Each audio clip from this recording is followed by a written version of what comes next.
现代台语版圣经以西结书第5章，上主讲：人子啊，你着摕一支利剑做剃头刀，剃你的头毛，扣你的喙手，用天平甲因称，平分做3份。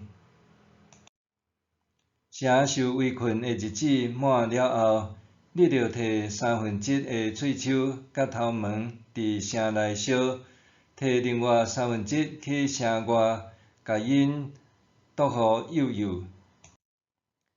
搁摕剩的1/3也伫空中，互风吹散。我嘛要拔剑对赶因。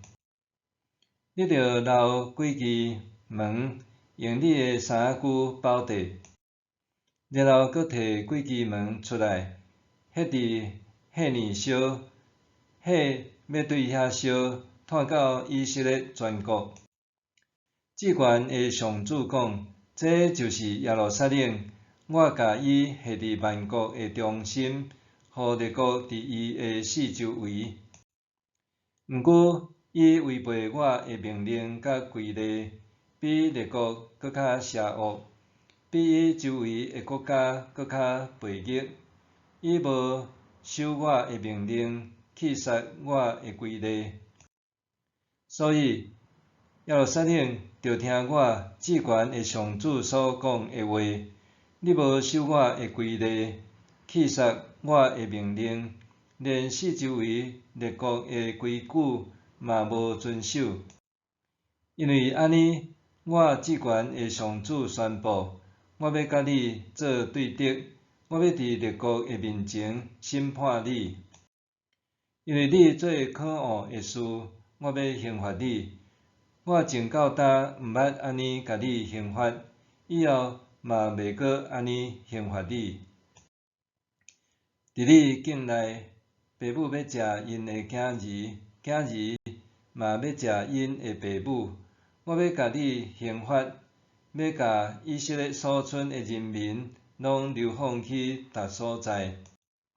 所以，我至悬的上主用家己的活命立誓：你既然做通厌恶、通痛恨的事，来拍拉散我的圣殿，我要甲你消灭，无要同情，无要疼惜。以色列的人民1/3要因为瘟疫，也是饥荒死，另外1/3要伫城外四围，互刀剑刣死。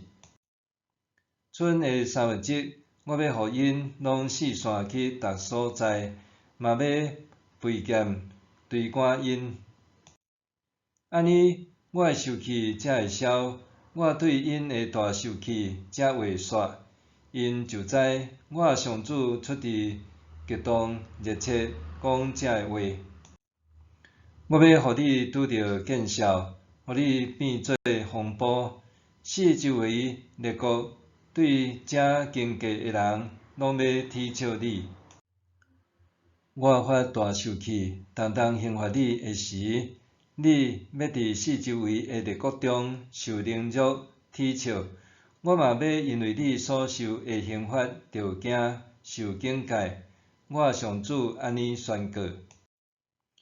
阮注定灭亡的人，射出饥荒毁灭的箭的时，我要互饥荒搁较严重，要断绝恁的粮食。我要互恁拄着饥荒，受野兽侵犯，恁会失去囝儿，嘛会拄着瘟疫、暴力甲战争。上主安尼宣告。